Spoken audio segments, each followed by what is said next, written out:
is practical.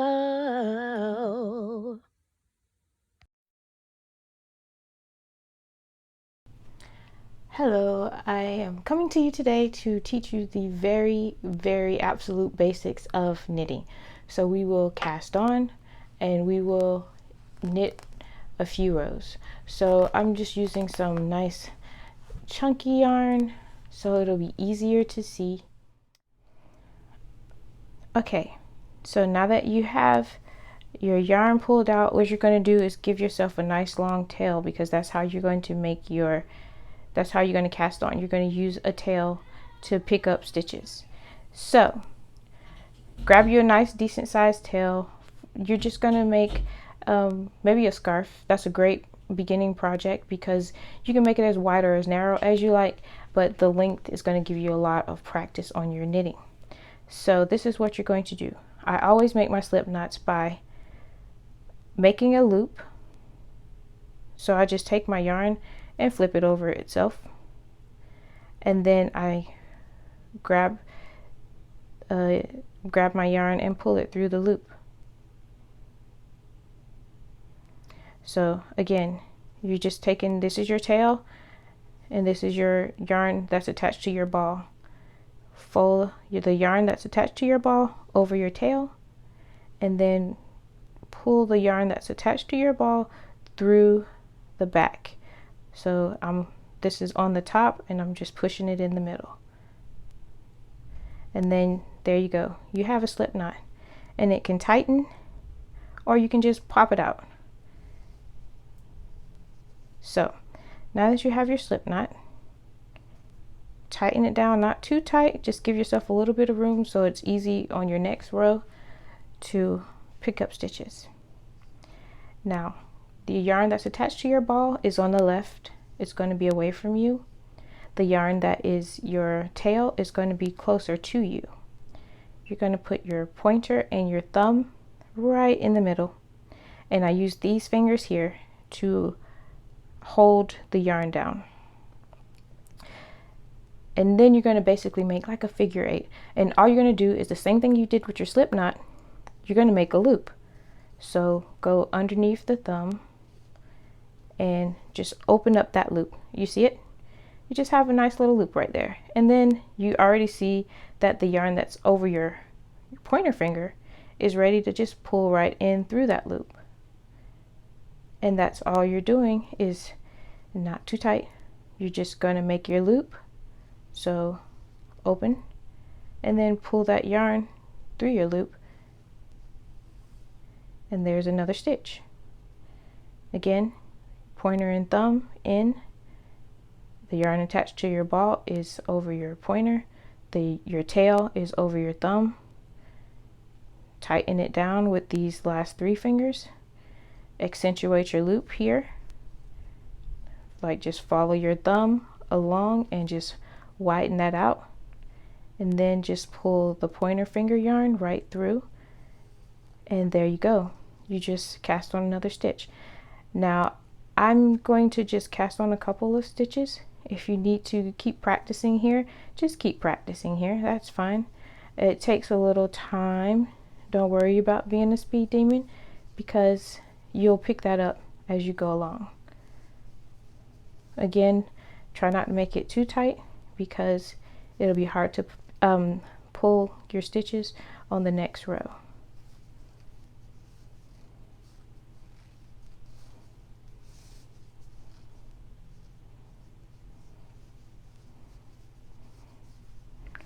Alright, now that you've cast on a few stitches, make sure that when you work your next row that you're not using this tail yarn. Always use your ball yarn for picking through your stitches. Okay. I always do this because I like straight edges. You do not have to do this, but I always slip the first stitch off of my needle, and I always knit that last stitch, and it'll make a nice selvage edge. So we haven't gone over purl stitches yet, but basically with the yarn closer to you, so in front of the needle, your yarn, it needs to be in front of the needle. you're going to grab your needle, have your needle facing you. When you're knitting, your needle is going to be pointing away from you, but when you're going purlwise, your needle is facing you. And all we're doing, we're not knitting or purling, we're just slipping it off that needle. And that is it. Hold on to this so you don't lose that stitch.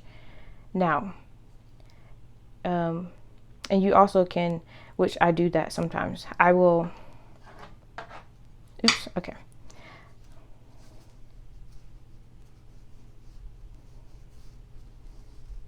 You don't have to do this, but I like to because I always make a selvage edge.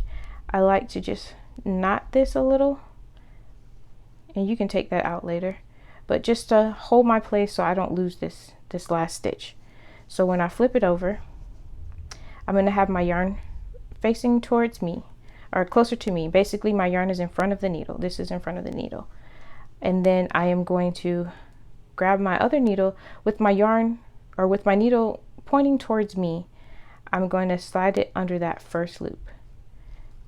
And then I'm just going to slide that first loop off, and then push my yarn behind my needle and make sure I'm using not the tail, but the yarn that's attached to my ball. Get out of there, tail. And then what I'm going to do is, with my yarn, with my needle pointing away from me, I'm going to slide in. I'm going to make sure I grabbed that yarn, my working yarn, and then just slide that off the loop. Again, I'm going to slide it off the needle, sorry. I already have my loop here, and now I'm just going to pull yarn through it. That is all knitting is. I'm sliding through my loop, making sure I have that yarn, and pulling it off that needle. I'm knitting it off this needle. And some people like to throw. I'm doing continental because I crochet, and it's very easy. It's second nature. So you basically, I don't know if you can see that, I have a loop and I'm pulling this yarn through that loop, and then I'm knitting. That's it. And I'm just going to fly through this row and then show you what garter stitch looks like. Garter stitch is knitting every row. When you're working in the round, when you knit every row, it's going to be stockinette stitch because you're not flipping it. But since we're flipping it and we're knitting it, it makes the garter stitch. But I'm getting ahead of myself. So after you knit to the end of your row, you're going to do the same thing that you just did. And I want you to see what it looks like as you get length, because the first row, you know, it might be a little fiddly. I don't want you to get discouraged with that. Again, my yarn is facing towards me. My needle is facing towards me. I'm slipping that first stitch off. Putting my yarn behind my needle now, and then under that first leg with my needle pointing away from me, I am just going to scoop some yarn through and then pop it off the needle. Scoop yarn through and pop it off the needle.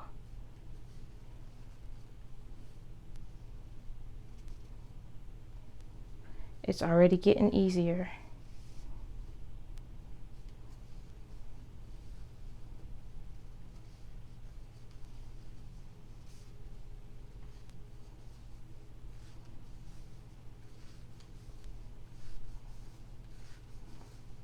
And the speed will come with time. I'm just going through this row so I can go another row with you. I'll go slow at the beginning, speed through, and then go slow at the beginning, speed through. That way you don't have to pause it. If you are getting hung up or you're getting stuck, I'm going to go slow at the beginning of the row and then speed through the rest.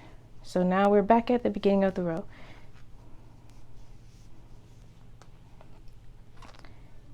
Yarn in front, needle facing you, sliding off the needle, popping yarn to the back. And again, needle is away from you now because we're knitting. You're basically creating a loop and you're pulling the yarn through that loop. Accentuate your loop, pull the yarn through your loop. Accentuate your loop, pull the yarn through your loop. Accentuate your loop, pull the yarn through your loop. And you are knitting.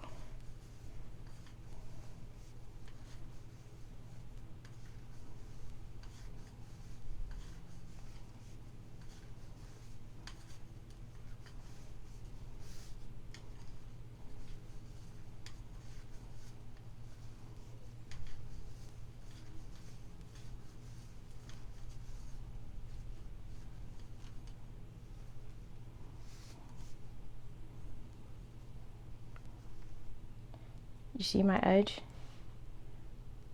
I love straight edges. Again, yarn is towards you, needle is towards you. Slip under that first leg and pop it off your left needle. Slide your yarn to the back and accentuate your loop and pull your yarn through the loop. Slide that off the needle. And that is knitting. You're doing it.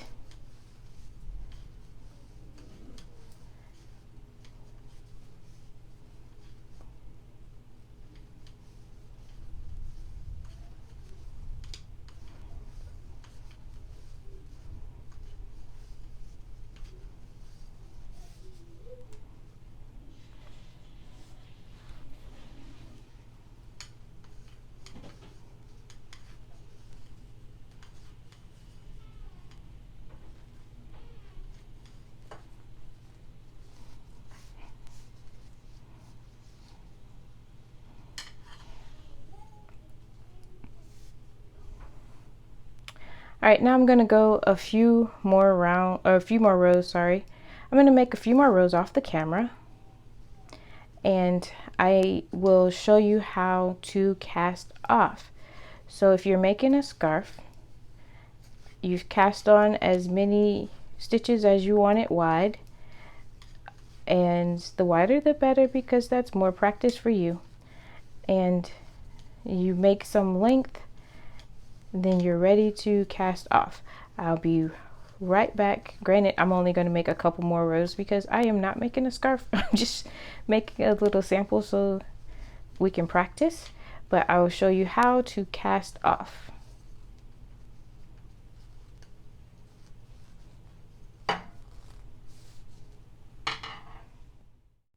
Okay, now that we've gotten a couple of rows in, and granted yours will be a lot longer than this if you're making a scarf or something, but now we can start to bind off. So we will do what we've been doing this whole time, yarn in front with our needle point facing us. We're just sliding that first stitch off and then flipping our yarn to the back.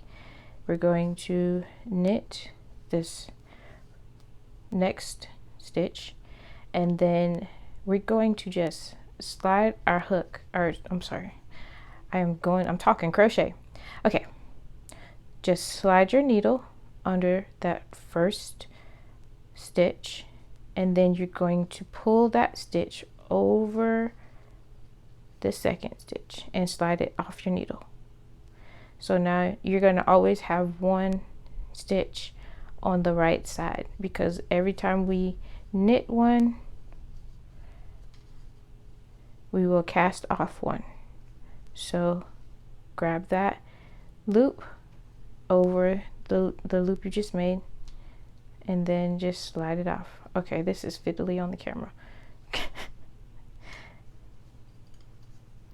So always grab the loop that's to the right, pull it over the loop you just made and slide it off the needle.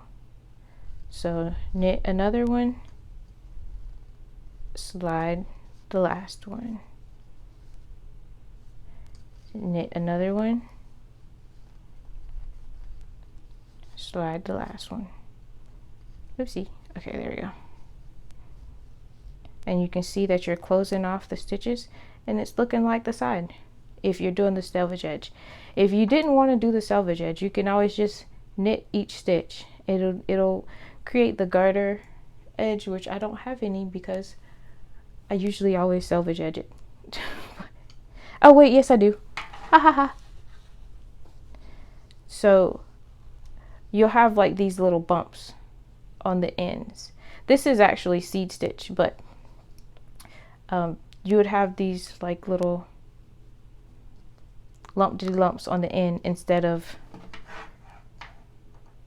that nice straight neat end. And I didn't make this, but this is seed stitch. I got it in a block swap on one of my little swaps from Swapbot. All right, man, I get so easily distracted. Okay, knit one and slip the last.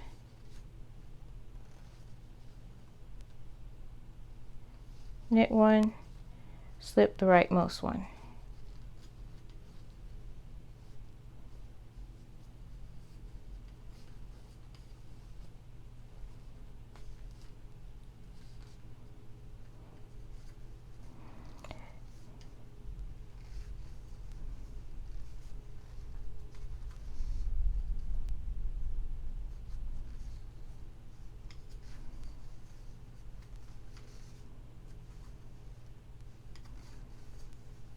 And you just continue that down the row until you have one stitch left and nothing else to knit.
And after you slip, you're down to your last one. I always make a chain and I'll snip my yarn, but I'm actually using this yarn to make a blanket, so I don't want to just make a random cut. So that is knitting 101.